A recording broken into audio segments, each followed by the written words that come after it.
WhatsApp guys, prime time wrestling में आपका स्वागत है। मेरा नाम है निखिल और इस वीडियो में हम आज हुई मंडे नाइट रॉ को ब्रेक डाउन करने वाले हैं कि कैसा था आज का शो, क्या क्या मैचेस थे। तो जानने के लिए वीडियो को बिल्कुल लास्ट तक देखिएगा। So without wasting any time let's start our video. Monday night raw की शुरुआत होती है जजमेंट डे के फिन बैलर और डेमियन प्रीस्ट के साथ एंड वो यहाँ आके बताते हैं कि वो कितना ज्यादा खुश हैं दोबारा से चैंपियन बनने के बाद एंड काफी ज्यादा खुशी का माहौल होता है जजमेंट डे के बीच इस वजह से। बट कोडी रोड्स आके उनको इंटरप्ट कर देते हैं और आते ही कोडी रोड्स ने सैवेज तरीके से जजमेंट डे से सवाल पूछा कि कैसा लगा तुम्हें आज इंटरप्ट होके, क्योंकि जैसा हमें पता है कि जजमेंट डे का काम ही है दूसरों के बिजनेस में अपनी टांग अड़ाना। इसके बाद कोडी रोड्स कहते हैं अब ये सब जो बातें हैं वो मैं किससे ही बोलूं क्योंकि लीडर तो यहाँ पे है नहीं एंड लीडर से उनका इशारा रिया रिप्ली की तरफ होता है एंड वो वहां पर होती नहीं है। कोडी रोड्स ये भी कहते हैं कि हाँ मैं जानता हूँ कि तुम लोग कहते हो कि यहाँ पे कोई लीडर नहीं है, बट मुझे तो लगता है कि रिया रिप्ली जो है वो ना सिर्फ डोमिनिक की मामी है बल्कि वो तुम्हारी भी मामी है। एंड कोडी रोड्स यहाँ पे ब्लड लाइन को भी मेंशन करते हैं कैसे रिया रिप्ली उस बिजनेस को भी हैंडल कर रही है, जिसका मतलब है कोडी रोड्स भी जानते हैं कुछ तो चल रहा है ब्लड लाइन और जजमेंट डे के बीच। एंड इसके बाद वो कहते हैं कि अभी हम डन नहीं हुए हैं, पर इसके जवाब में डेमियन प्रीस्ट कोडी रोड्स का मजाक उड़ाते हैं कि भाई तेरी स्टोरी का क्या हुआ, वो तो बिल्कुल फेल हो गई। एंड वो मैच ऑफर करते हैं क्राउन ज्वेल पे Cody Rhodes versus Damien priest का, जिसको कि कोडी रोड्स एक्सेप्ट भी कर लेते हैं और इस तरीके से ये मैच क्राउन ज्वेल के लिए ऑफिशियल हो जाता है। लेकिन इसके बाद कोडी रोड्स कहते हैं कि ठीक है मैच तो ऑफिशियल हो गया क्राउन ज्वेल के लिए, बट अभी क्या करें, आज भी तो हमको कुछ करना चाहिए ना।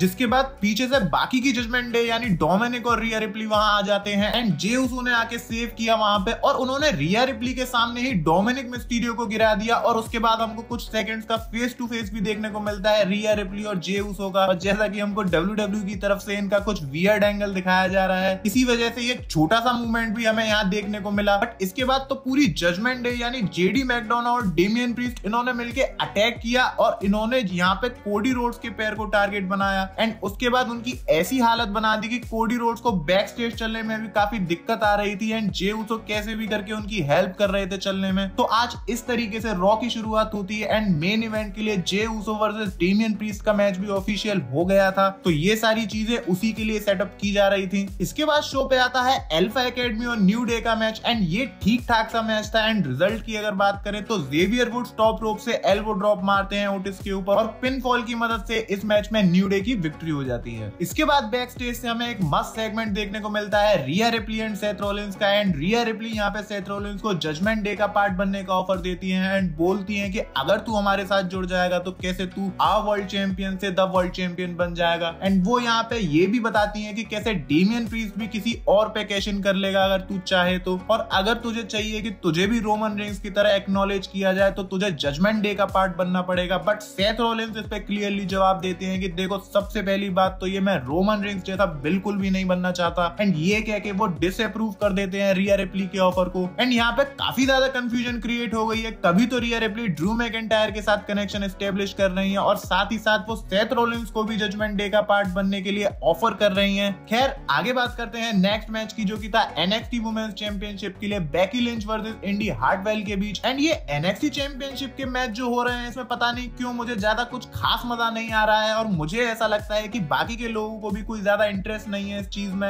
एंड रिजल्ट की बात करें तो बेकी लिंच इस मैच में सबमिशन के सहारे से अपनी चैंपियनशिप को डिफेंड कर लेती हैं। नेक्स्ट हमको निक एल्डिस और एडम पियर्स बैक स्टेज देखने को मिलते हैं एंड निक एल्डिस यहाँ पे आके सॉरी वगैरह बोलते हैं एडम पियर्स को कि उन्होंने स्मैकडाउन के शो पे उनके साथ अच्छा बिहेवियर नहीं किया, जिसपे कि एडम पियर्स ज्यादा कुछ रिएक्ट नहीं करते हैं और वो कहते हैं चल ठीक है। ऐसा लग रहा होता है कि इनके बीच वापस से सब अच्छा हो गया है। बट आगे शो पे एक और सेगमेंट देखने को मिलता है जहाँ पे निक एल्डिस बैक स्टेज रॉ के सुपरस्टार से बात कर रहे होते हैं एंड ये बात एडम पियर्स को बिल्कुल भी पसंद नहीं आ रही होती है और इसके बाद निक एल्डिस बोलते हैं कि ठीक है आज का मेरा काम हो गया एंड अब मैं यहाँ से चलता हूँ। और ये सब इसी वजह से है क्योंकि WWE बिल्ड कर रही है सर्वाइवर सीरीज के लिए कुछ, तो इसके बारे में आगे बात करेंगे। इसके बाद आता है कॉन्ट्रैक्ट साइनिंग का सेगमेंट जो की था रिया रिप्ली की वुमेन्स वर्ल्ड चैंपियनशिप के लिए एट क्राउन ज्वेल एंड यहाँ पे Nia Jax, Raquel Rodrigues, शेना Baszler, जोई स्टार्क एक करके आते हैं एंड कॉन्ट्रैक्ट साइन करते हैं। But Adam Pearce Riya replay को बाहर नहीं बुलाते हैं क्योंकि उन्हें डर होता है खामाखा की भसड़ मच जाएगी। बट रिया रिप्ली मानती नहीं है और वो बाहर आ जाती है। फिर इसके बाद वो रिंग के बाहर से ही प्रोमो कट करती हैं जहाँ पे वो उन सबको तोड़ने फोड़ने की बात कर रही होती हैं एंड इस पे नाया जैक्स उनको जवाब देती है क्योंकि किसी और को तो यहाँ मौका मिलता नहीं है बोलने का, क्योंकि शायद WWE को भी ये जरूरी नहीं लगा। एंड नाया जैक्स बोलती है सबसे कि she wants me to beat substitute for her, यानी कि रिया रिप्ली नाया जैक्स का यूज करके अपना काम आसान कराना चाहती हैं। एंड उन्होंने रिया रिप्ली को छोड़ के ये बात सबसे बोली, और जिस तरीके से नाया जैक्स ने इस बात को बोला है वो मैं आपको शब्दों में नहीं बयां कर सकता। कितना फनी और वियर्ड साउंड कर रहा था उनका इस तरीके से बोलना। एंड आपने अगर देखा हो तो आप समझ जाएंगे कि मैं क्या कहना चाह रहा हूँ। फिर क्या था, जितनी भी सुपरस्टार थी रिंग के अंदर, रिया रिप्ली को छोड़ के सब अटैक करना शुरू कर देते हैं नाया जैक्स पे। एंड में नाया जैक्स और रकेल रोड्रिगेज हमें सेंटर में देखने को मिलती हैं, जिसपे नाया जैक्स ही लास्ट में स्टैंड टॉल करती हैं, और ये सारा नजारा रिया रिप्ली जो है वो बाहर से देख रही होती हैं। इसके बाद विंची और जॉनी गार्गनो का मैच आता है। एंड ये भी एक ठीक सा मैच था, कुछ ज्यादा है नहीं इस मैच के बारे में बताने को, क्योंकि कुछ भी ज्यादा इंटरेस्ट क्रिएट ही नहीं हो रहा है मुझे इन सब की स्टोरी लाइन को देखने में। एंड शायद WWE इनके ऊपर कुछ ज्यादा खास फोकस भी नहीं कर रही है। और मैच के एंड में टोमासो चेम्पा आ जाते हैं, वो लुडविग काइजर को वहां से मार के भगा देते हैं। एंड इसकी मदद से जॉनी गार्गनो मैच में विक्ट्री ले लेते हैं। नेक्स्ट शो पे लोगन पॉल आते हैं। लोगन पॉल आके बोलते हैं कि जिस बंदे को मैंने बॉक्सिंग मैच में हराया था वो ना ही सिर्फ बॉक्सिंग मैच में आ रहा है, बट साथ ही साथ उसकी जॉब भी जा चुकी है। तो तुम समझ सकते हो कि लोगन पॉल कितना हार्म कर सकता है। लोगन पॉल यहाँ पे डिलियन डेनिस की बात कर रहे होते हैं, जो उनका भी मैच हुआ था ना बॉक्सिंग का, मैंने आपको बताया था लोगन पॉल उसमें जीत गए हैं, वो यहाँ पे उसी को रेफरेंस कर रहे थे। इसके बाद वो बताते हैं कि वो फ्री एजेंट है। एंड वो बोलते हैं कि उनको कैसे ना कैसे रे मिस्टीरियो को हरा के यूनाइटेड स्टेट्स चैंपियनशिप जीतनी ही जीतनी है। लेकिन इसके बाद क्या होता है, डोमिनिक मिस्टीरियो का थीम सॉन्ग प्ले होता है। एंड ये चीज देख के लोगन पॉल काफी ज्यादा खुश होते हैं। एंड मैं आपको बता दूं, हाल ही में लोगन पॉल ने इस चीज को बताया था कि वो डोमिनिक के साथ